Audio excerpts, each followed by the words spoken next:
A paz do Senhor, meu prezado irmão, minha prezada irmã, professor, professora, da nossa querida Escola Bíblica Dominical, e você que é aluno ou aluna da Escola Dominical, que ama a Palavra de Deus, que gosta de estudar a Palavra de Deus, sejam todos bem-vindos a mais uma pré-aula da nossa classe dos jovens, da nossa querida Escola Dominical. Nós estamos chegando ao final do nosso trimestre, deste tão abençoado trimestre, que estivemos estudando o livro do profeta Daniel, na classe dos jovens.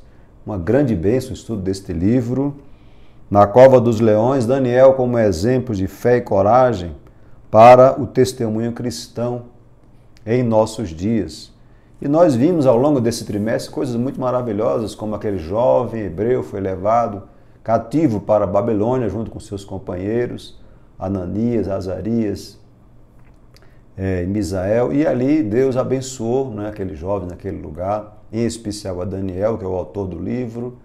Vimos como eles tiveram ali grandes experiências com Deus, porque assentaram no coração não se contaminar com as coisas da Babilônia, como Deus extinguiu a força do fogo para dar livramento àqueles jovens, como Deus fechou a boca dos leões para livrar Daniel, como Deus falou com este jovem ao longo da sua vida e o usou poderosamente ali na Babilônia. Vimos também, nas últimas lições, como Deus deu visões e revelações a Daniel, registradas a partir do capítulo 7 do seu livro, que nos falam sobre eventos futuros, sobre o caráter da profecia preditiva que nós encontramos na Bíblia Sagrada. E hoje nós estamos com a última lição, a 13ª lição, que temos aqui o título dessa lição, O Fim de Todas as Coisas, a lição de número 13.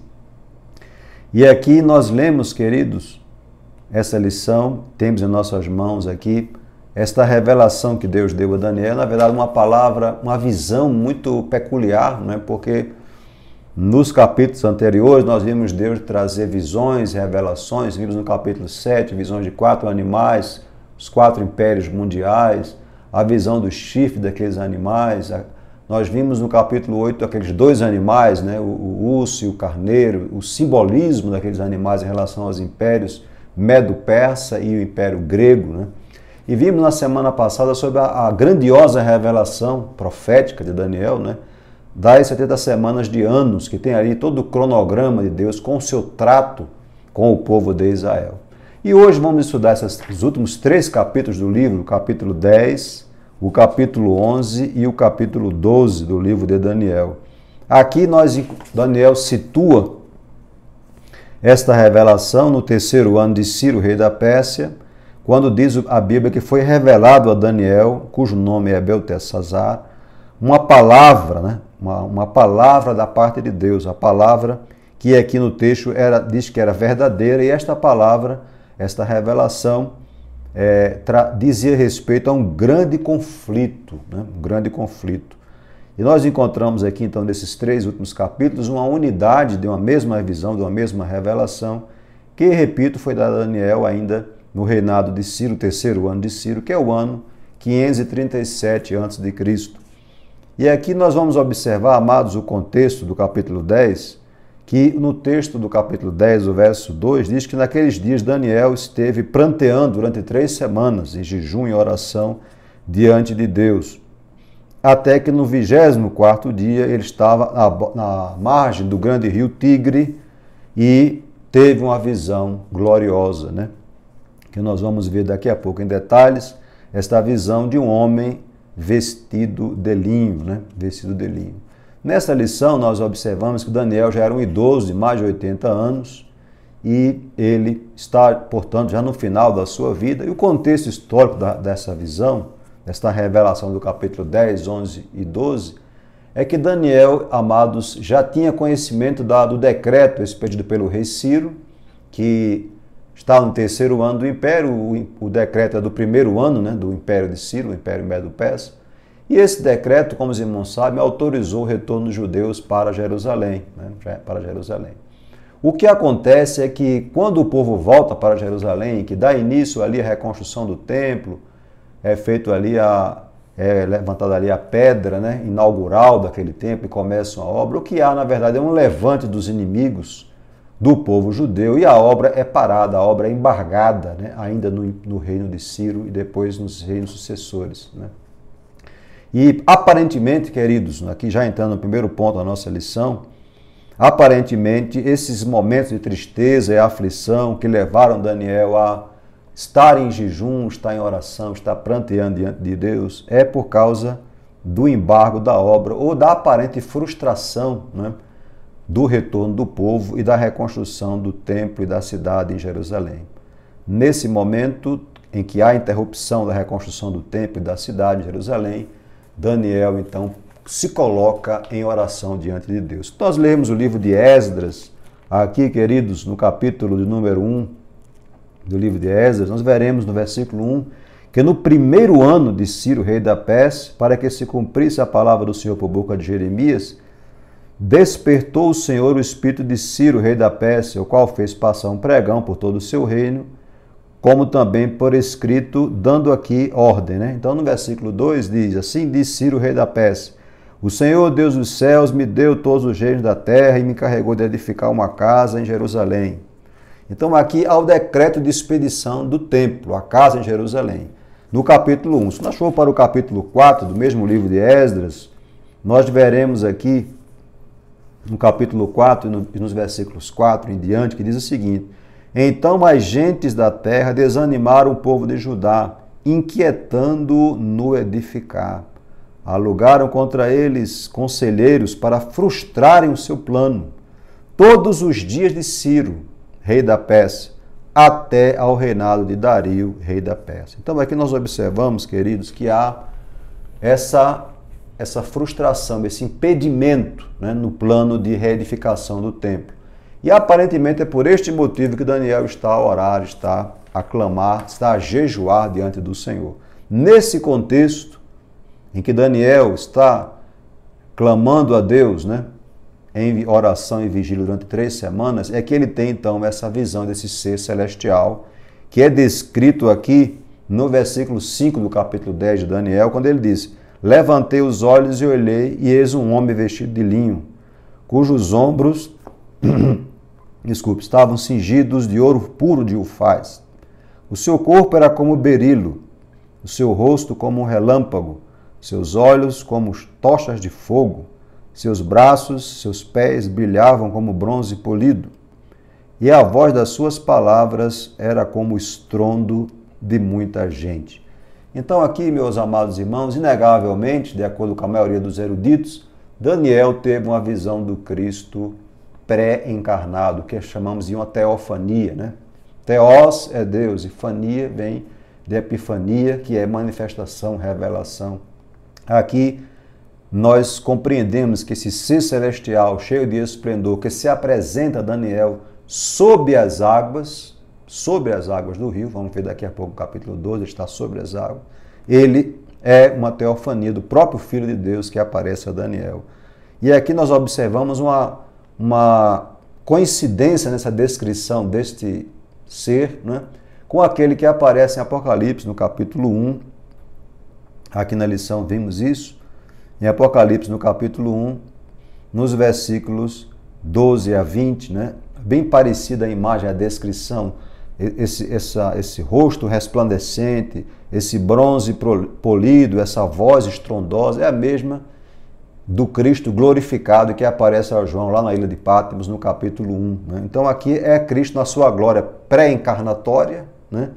E lá em Apocalipse, capítulo 1, Cristo aparece a João, agora glorificado, restabelecido na glória que teve junto ao Pai. Né? É maravilhoso nós observarmos isto. E, então aqui, amados, na sequência nós observamos que, quando ele contempla esta grande visão, ele fica fragilizado, ele já é um idoso, ele está há 21 semanas em jejum, então ele está com o seu corpo físico fragilizado e ele então é tomado ali de uma fraqueza, porque aqui no texto nos diz que quando ele tem aquela visão, ele estava acompanhado de alguns dos seus súditos, dos seus servos, e caiu sobre eles grande temor. Eles não viram este homem, mas eles viram que alguma coisa estava acontecendo ali sobrenatural, e esses homens então fugiram, né? Fugiram e se esconderam com medo de alguma coisa, não estavam ali vendo, mas sentindo algo diferente. E aqui nós observamos que Daniel resiste que apenas ele contemplou esta grande visão. E não restou força nenhuma nele, o seu rosto mudou de cor, ele empalideceu, desfigurou-se as suas forças, ele cai. Então aí, a partir do versículo 10, do capítulo 10, ele é consolado, somos informados de que ele recebe aqui amparo de um ser que o levanta sobre os seus pés, né? E ele então ali recebe aquela palavra. Agora observe aqui, queridos, que no versículo 12, este ser que levanta Daniel não é o mesmo que Daniel vê lá vestido de linho. Por que não é o mesmo? Porque aqui este ser, que aparentemente é um ser angelical, né? Um ser angelical, diz a Daniel: não temas, Daniel, porque desde o primeiro dia em que aplicaste o coração a compreender e a humilhar-te perante o teu Deus, foram ouvidas as tuas palavras, e por causa das tuas palavras é que eu vim. Mas o príncipe do reino da Pérsia me resistiu por 21 dias, porém Miguel, um dos primeiros príncipes, veio para ajudar-me e eu obtive vitória sobre os reis da Pérsia. Então aqui aparentemente não é mais aquela pessoa, aquele ser magnífico que Daniel vê ali vestido de linho. Por quê? Porque aqui não pode ser Cristo glorificado, porque Cristo não queria, né, meus irmãos, pedir ajuda a Miguel para vencer uma hoste angelical ou uma hoste demoníaca que estava impedindo a resposta da oração de Daniel. É claro que aqui é um outro ser que vai aparecer mais na frente, no capítulo 12. Na verdade, são dois anjos, né? Dois anjos, um em cada margem do rio, e sob as águas está este homem vestido de linho, que este sim é Cristo, o nosso Senhor, né? Então, Daniel é informado que houve então uma peleja, uma guerra no mundo espiritual para impedir a resposta da sua oração, né? Nós observamos aqui, amados, que o mundo espiritual ele é real. Nós não podemos ignorar o mundo espiritual. Hoje em dia nós vivemos numa época marcada pelo ateísmo, pelo materialismo, pelo naturalismo, que as pessoas vivem numa vida crendo na causa e no efeito, né? Ignorando a realidade do mundo espiritual. Esta lição bíblica desta manhã, que nós vamos estudar na Escola Bíblica Dominical, esta lição bíblica, ela na verdade nos esclarece que o mundo espiritual ele é tão real quanto o mundo físico, ou até mais real do que o físico. Porque tudo que vai acontecer no mundo físico vai ter origem lá em cima no mundo espiritual. Aqui no caso há um príncipe satânico que repousa sobre a Pérsia para delimitar ali a ação maligna naquele império e frustrar os propósitos de Deus. Então quando Daniel começa a orar, porque a obra foi embargada por quem? Por agentes malignos. Aquele povo que se levantou contra o povo de Israel, lá no registro de Esdras, capítulo 4, está movido pelo diabo, movido pelo inferno, pelo inimigo, que se levanta contra Deus, contra o seu povo, para tentar frustrar os propósitos de Deus. Ora, se Deus usou Ciro para dar a ordem de reconstrução, o inimigo vai se levantar para embargar a obra. Daniel vai orar. E nesta oração, Deus vai agir para responder a oração de Daniel. Só que quando a resposta vem, ela é barrada no mundo espiritual, na atmosfera celestial, por um príncipe satânico. E aquele emissário, aquele anjo, nós não sabemos o nome, ele vai precisar de ajuda, de um reforço, de um príncipe angelical, que aqui recebe o nome de Miguel, e é este príncipe que nesta batalha espiritual vai chegar para ajudá-lo, e recebe aqui a referência como um dos primeiros príncipes, o que nos mostra que há uma hierarquia no mundo angelical, né? Tanto é que no Novo Testamento, Miguel vai ser chamado de arcanjo. E esse prefixo arque é principal, é elevado, é proeminente, né?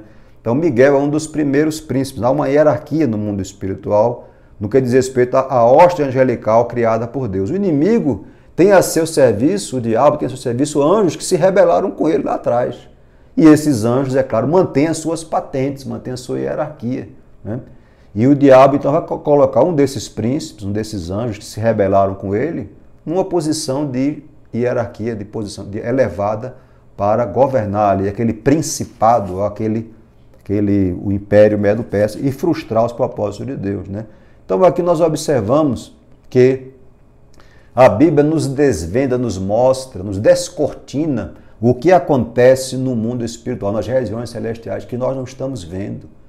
Muito provavelmente, neste momento, o diabo pode estar se movendo no mundo espiritual para frustrar a sua vida, para frustrar os planos de Deus na sua vida, para turbar o que Deus tem para realizar na sua vida, para tentar impedir a obra de Deus na tua vida, na tua casa, no teu lar, na tua família, Meu prezado irmão, minha prezada irmã, a vitória está na nossa mão, é do povo de Deus. O nosso Deus é quem nos assegura a vitória. Você pode estar numa campanha de oração, de consagração, e talvez está acontecendo alguma coisa no mundo espiritual que você não está vendo, mas não importa.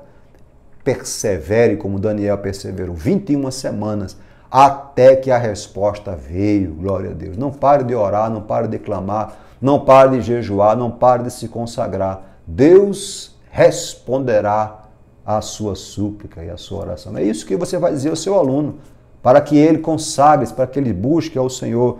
Não é? Nós vivemos numa época de imediatismo, queremos imediatamente a resposta. No mundo da automação, da tecnologia e no mundo espiritual as coisas nem sempre são assim.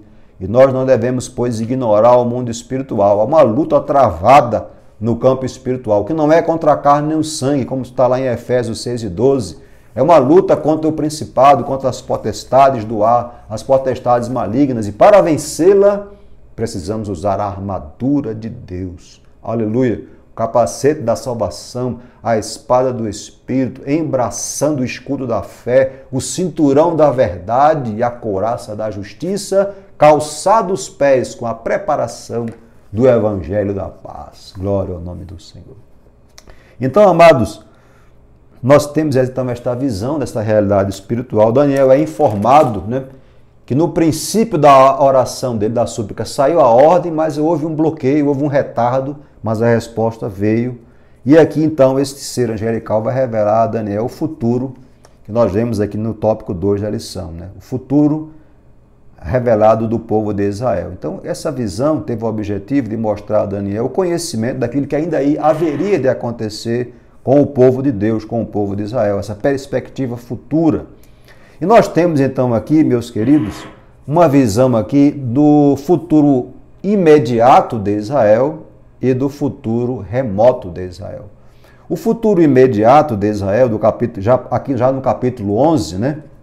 Já entrando aqui no capítulo 11, Deus revela aqui a Daniel os eventos que haverão de acontecer no futuro imediato de Israel, compreendendo aquilo que nós chamamos de período interbíblico entre Malaquias e Mateus, né? Aqui nós observamos no capítulo 11 que o anjo vai dizer a Daniel que ainda restariam 3 reis que haveriam de se levantar na Pérsia. E o quarto seria culminado de grandes riquezas, mais do que todos os seus anteriores. E que depois deste quarto rei se levantaria um rei poderoso que reinaria com grande domínio e faria o que ele aprouver. Mas que no auge deste rei poderoso, o seu reino seria quebrado e repartido para os 4 ventos do céu, mas não para a sua posteridade. Então aqui nós temos o registro dos reis que sucederam a Ciro no trono da Pérsia. Nós temos aí uma cronologia. Ciro foi o primeiro rei que foi expedido o decreto, que reinou de 539 a 530 a.C.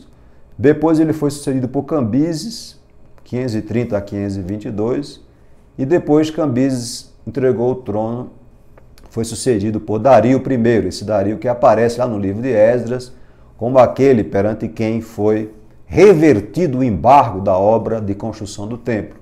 Dario, ou Dário I, reinou de 522 a 586, e ele é o pai de Xerxes. Xerxes é o Assuero do livro de Esther, né, que reinou de 486 a 464 a.C. Xerxes, por sua vez, foi sucedido por Artaxerxes I, que é o Artaxerxes que enviou Esdras e Neemias para aquelas missões dadas àquele servo de Deus em Jerusalém, que reinou de 464 a 423. Esses reis, né, com exceção de Cambises, né, há quem diga que Cambises não é mencionado na Bíblia, mas há quem diz que ele aparece com o nome de Assuero lá no capítulo 4 de Esdras, mas não é certo isso. Mas o fato é que Ciro, Dario, Xerxes e Artaxerxes são mencionados explicitamente na narrativa da Bíblia Sagrada. Mas depois que o Império Persa é derrotado pelo Império Grego, os irmãos sabem, já estudamos aqui em seus anteriores, que Alexandre o Grande, que é este rei poderoso que aparece aqui no verso 3, do capítulo 11 de Daniel, ele é sucedido, né, pelos seus 4 generais. Ele é morto prematuramente, não deixa descendentes, são mortos seus descendentes, de acordo com os registros históricos, né? E os seus 4 generais é que vão sucedê-lo. Então, o que está havendo aqui é uma narrativa do que nós já vimos anteriormente, de modo simbólico, né? Por exemplo, no capítulo 8, nós vimos aquele bode peludo, né?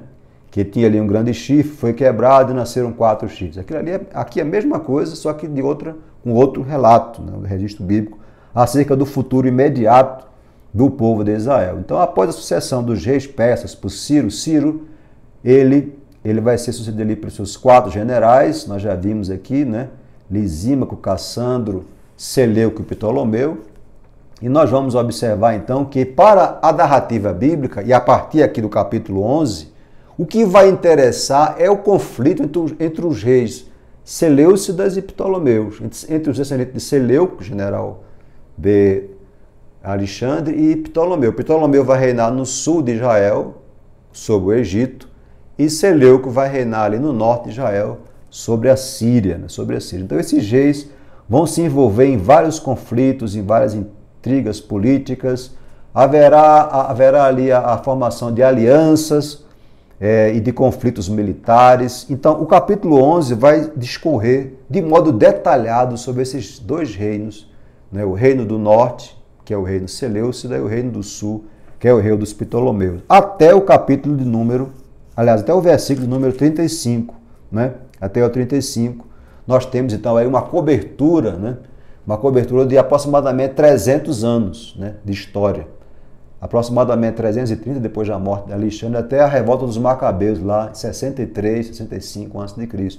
Então aí nós temos em 35 versículos, uma profecia preditiva de mais ou menos 300 anos de história. E aqui nos importa, meus amados irmãos, compreender que esse texto sagrado vai ter um outro vislumbre, vai tomar um outro rumo a partir do versículo 36 do capítulo 11, porque aqui nós temos um futuro remoto em relação a Israel. O versículo 36 em diante nos mostra o tempo de angústia para Jacó. Aqui é um salto grande da profecia para o período após a era da igreja, não é? Para a 70ª semana de anos de Daniel. Estamos aqui na grande tribulação, estamos falando do anticristo, quer dizer, de 63 a.C., pulamos para depois da era da igreja. Veja a visão, veja a amplitude da revelação dada por Deus a Daniel. Deus é o conhecedor do futuro, Deus é o conhecedor do tempo, é Ele que determina e já sabe de tudo. Ele é soberano e nada escapa à sua voz, ao seu mandar, né? Glória a Deus. Aqui nós temos então esse registro, essa passagem que mostra o futuro reino do anticristo, a partir do versículo 36. Esses versículos não podem se confundir com a profecia anterior que revela a opressão de Antíoco Epifânio sobre o povo de Israel. Nesse trecho nós encontramos um mal, uma blasfêmia muito maiores, muito piores do que as que Antíoco Epifânio executou e realizou em Jerusalém. Aqui é verdade que muitos encontram, e nós concordamos com essa interpretação, que é um retrato do anticristo, né? Comparando aqui com uma pessoa de Antíoco Epifânio. Antíoco Epifânio como um protótipo do anticristo, como uma figura do anticristo. Então, este déspota, né, do anticristo, o Antíoco Epifânio, esse modelo, esse protótipo do anticristo, ele colocou seu nome de Epifânio porque se julgava uma divindade, mas ele não exigiu adoração para si, muito menos ele se colocou, se exaltou acima dos deuses, como aparece aqui na narrativa de Daniel, né, no versículo 36 em diante. Este rei fará segundo a sua vontade, se levantará e se engrandecerá sobre todo Deus.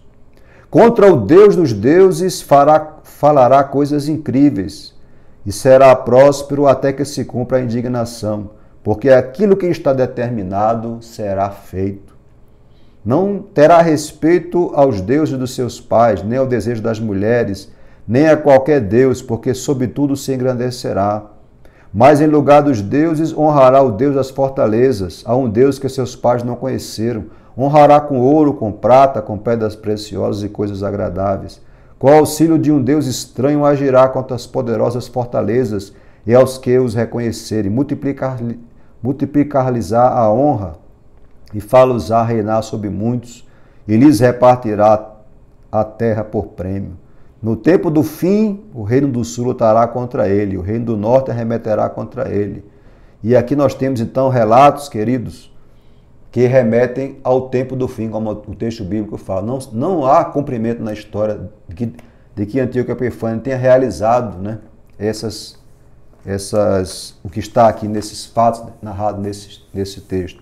O Dr. John Lennox, no seu livro, né, que nós estivemos aqui acompanhando nesse trimestre, ele fala exatamente isso, que a história não corrobora o cumprimento desses textos por Antíoco Epifânio. Então nós temos então que ir para adiante e compreender que aqui a profecia dá um salto para, repito, a época do tempo de angústia de Jacó, da grande tribulação. E aqui nesse período, né, o que nós temos? Nós temos um grande conflito. Que conflito é esse? O conflito que a Bíblia chama de Armagedon, né?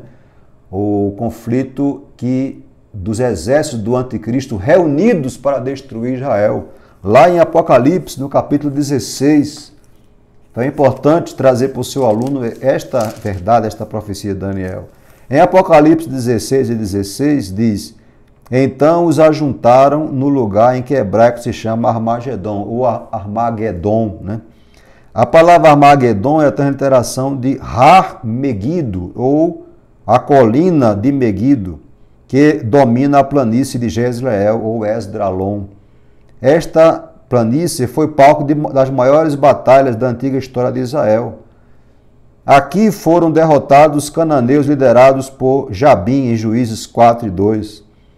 Aqui em Armagedon, Gideão venceu com seus 300 os inimigos, lá em Juízes capítulo 7. Ainda aqui o rei Saul morreu derrotado, em 1 Samuel 31.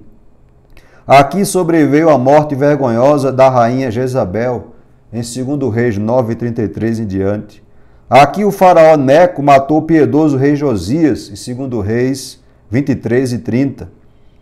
Então, essa batalha simboliza a luta final escatológica entre o povo de Deus e as forças do maligno, né? Há uma batalha aqui em Armagedon. A batalha, aqui está citado o lugar, mas a batalha é descrita, né, lá em Apocalipse 19, quando João vê o céu aberto, né, a partir do versículo 11. Viu o céu aberto e eis um cavalo branco. E o seu cavaleiro se chama Fiel e Verdadeiro e julga e peleja com justiça. Seus olhos eram como chama de fogo. Na sua cabeça há muitos diademas. Tem um nome escrito que ninguém conhece, senão ele mesmo. Está vestido de um manto de linho. Vejam, Daniel viu vestido de linho. Aqui é manto de linho, né? Esse manto de linho é tinto de sangue. E o seu nome se chama o Verbo de Deus. Seguiram nos exércitos que há no céu, montados em cavalo branco, com vestiduras de linho finíssimo, branco e puro. Sai da sua boca uma espada afiada, para com ela ferir as nações, e ele mesmo as regerá com cetro de ferro, e ele pessoalmente pisará o lagar do furor da ira do Deus Todo-Poderoso. E no verso 19 diz: e vi a besta e os reis da terra com os seus exércitos, congregados para pelejarem contra aquele que estava montado no cavalo e contra o seu exército. Cristo, né? Cristo vindo em glória com a sua igreja, com os santos glorificados. Mas a besta foi aprisionada, verso 20, e com ela o falso profeta, que com os sinais feitos diante dela seduziu aqueles que receberam a marca da besta e eram os adoradores da sua imagem. Os dois foram lançados vivos dentro do lago de fogo que arde com enxofre, e os restantes foram mortos com espada que saía da boca daquele que estava montado no cavalo, e todas as aves do céu se fartaram com as suas carnes. Então veja que aqui é a batalha do Armagedon, que Daniel vê na sua visão, na sua revelação. Veja, queridos, que não há conflito. Nós chamamos de guerra, de batalha, mas não há conflito. Por que não há conflito? Porque Deus já chega para vencer a guerra. Não há uma medida de forças. Porque quando nós falamos de... É verdade que há uma guerra, há um embate, mas esse embate já está resolvido. O nosso Deus já é vencedor desta guerra. Aleluia. Então eles estão congregados para pelejarem contra Israel. Deus intervém, Cristo desce em glória, como Zacarias vê lá na sua profecia no capítulo 14. Ele desce sobre o Monte das Oliveiras, ele vai colocar os pés nos montes, o monte vai haver um grande terremoto, o monte vai se abrir, o povo vai fugir no meio daquele vale, e ele tratará pessoalmente com o anticristo, falso profeta e o seu exército. Glória a Deus. Também, amados, nós vemos, ainda na profecia bíblica, nós já lemos aqui esse texto, né? A segunda carta de Paulo a Tessalônica, né? no capítulo 2, quando Paulo fala do anticristo, veja que coisa interessante, aqui no capítulo 2 do segunda carta de Paulo a Tessalônica, né? Quando Paulo fala aqui o seguinte, 2 e 3, né? Ninguém de modo nenhum vos engane, porque isto é a vinda do Senhor, né? Não acontecerá sem que primeiro venha a apostasia e seja revelado o homem da iniquidade, o filho da perdição, o qual se opõe e se levanta contra tudo o que se chama Deus, ou é objeto de culto, a ponto de assentar-se no santuário de Deus, ostentando-se como se fosse o próprio Deus. E aqui observemos, amados, no versículo 8, quando Paulo diz, então será de fato revelado o iníquo, a quem o Senhor Jesus matará com o sopro da sua boca e o destruirá pela manifestação da sua vinda. Glória a Deus. Então esta vitória é de Cristo e da sua igreja. Glória ao nome do Senhor. E aqui nós temos, então, esta visão das últimas coisas, do tempo do fim, né? Essa expressão tempo do fim, ou o fim de todas as coisas, que é o título da lição, aparece aqui em Daniel, no capítulo 11, verso 35, 11:40, aparece de novo o fim. E ainda no capítulo 12, né, nós temos aqui no verso 9 de Daniel essa expressão sobre o tempo do fim. E já agora entrando aqui no capítulo 12, nós temos então a seguinte palavra dita pelo anjo a Daniel, né, sobre o tempo do fim. Né? Nesse tempo do fim, né, vamos ler só o 11:45, que diz o seguinte, amará suas tendas palacianas entre os mares contra o glorioso Monte Santo, mas chegará ao seu fim e não haverá quem o socorra. Quando Deus age, quando Deus intervém, quando Deus julga, não há quem possa socorrer, não há quem possa se livrar da ação poderosa do nosso Deus. Glória a Deus. E aí, nesse tempo do fim, queridos, nós somos aqui informados, né, de que haverá um grande livramento divino ao povo de Deus, executado por Deus, né? Deus enviará o arcanjo Miguel para proteger o seu povo. É um paralelo aqui com Apocalipse 12, né? E logo em seguida, então, mais à frente, no final da grande tribulação, o próprio Jesus descerá com o exército celestial montado em cavalos brancos para vencer o anticristo e o falso profeta, lançando-os no lago de fogo, como nós acabamos de ler lá em Apocalipse. E ele vai então e diz que haverá um tempo de grande angústia, como nunca houve desde que há nação sobre a terra, mas naquele tempo será salvo o teu povo, todo aquele que for achado escrito no livro. Glória a Deus. Então, meus amados irmãos, haverá aqui então a ressurreição, no verso 2, né? Muitos dos que dormem no pó da terra ressuscitarão, uns para a vergonha eterna e outros para a vergonha e o horror eterno. Nós observamos então aqui essa declaração solene, né? De que haverá uma batalha, a batalha será vencida por Cristo e pelo seu exército, neste período de grande aflição, né? Após o período de grande aflição, a grande tribulação, e neste período será salvo aquele cujo nome está escrito no livro da vida do Cordeiro. Glória a Deus. E aqui vamos mais uma vez não para o livro de Apocalipse, no capítulo 20 do livro de Apocalipse, nos versículos 12 e 15, olha que coisa maravilhosa. Nós temos aqui a visão do juízo de Deus em Apocalipse 20 e verso 12, quando João diz, vi também os mortos, os grandes e os pequenos, postos em pé diante do trono. Então se abriram livros. Ainda outro livro foi aberto, o livro da vida, e os mortos foram julgados segundo as suas obras, conforme se achava escrito nos livros. E o 15 diz, e se alguém não for achado escrito no livro da vida, esse foi lançado para dentro do lago de fogo. Veja o paralelo que há entre essa palavra de Apocalipse 20 e o que nós acabamos de ler aqui em Daniel, no capítulo 12. Né? E sobre essa questão de escrito no livro, ainda em Apocalipse, podemos ler, né, Apocalipse capítulo 21 e veja o que está registrado no versículo 27. Nunca nela jamais penetrará coisa alguma. Nela aqui é a Nova Jerusalém, né, a cidade do grande rei. Nem o que pratica abominação e mentira, mas na Nova Jerusalém somente entrarão os inscritos no livro da vida do Cordeiro. Aleluia! Como é maravilhoso, meu amado irmão, minha amada irmã, você trazer essa esperança ao seu aluno e perguntar a ele, está o teu nome escrito neste livro?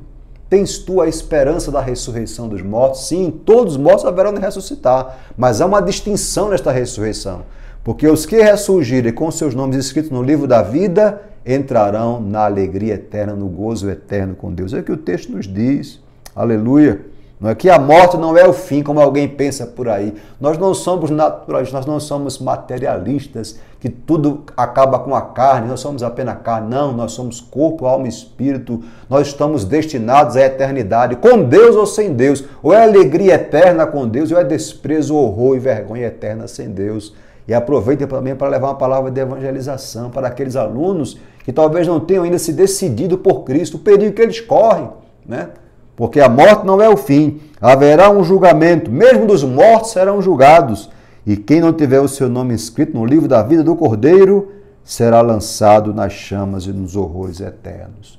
Glória a Deus. Então é uma solene advertência aqui para nós, meus amados irmãos, que também uma alegria, uma esperança para os justos de Deus, cujos nomes estão escritos, registrados nos anais celestes. Aleluia! Deus te conhece, Deus sabe teu nome, meu irmão, teu nome está escrito no livro, aleluia! Deus sabe quem você é, conhece o teu labor, o teu trabalho. Chegamos ao final de um trimestre, você estudou, se preparou, se capacitou para entregar uma boa aula na sua classe. Deus é fiel, sabe a tua obra, te recompensará, aleluia! Recompensará aqui e agora e guardará também um laurel glorioso para te entregar no além, porque Ele é um Deus justo, fiel e verdadeiro. Glória a Deus. Então aqui nós chegamos na sequência do texto, quando diz que esses justos que haverão de ressuscitar, eles haverão de resplandecer como fulgor no firmamento, quer dizer, receberão a glória e o fulgor do próprio Deus. E aqueles que conduziram muitos à justiça e à verdade de Deus serão como estrelas, sempre e eternamente reluzindo na glória. Aleluia! Deus está reservando coisas preciosas para a sua vida, para a minha vida. Vale a pena labutar, vale a pena trabalhar na seara do Senhor, porque Ele é fiel para galardoar o seu povo. Glória a Deus. Então aqui, amados, Daniel é orientado então a não selar o livro, né? Encerra as palavras, aliás, a selar o livro, né?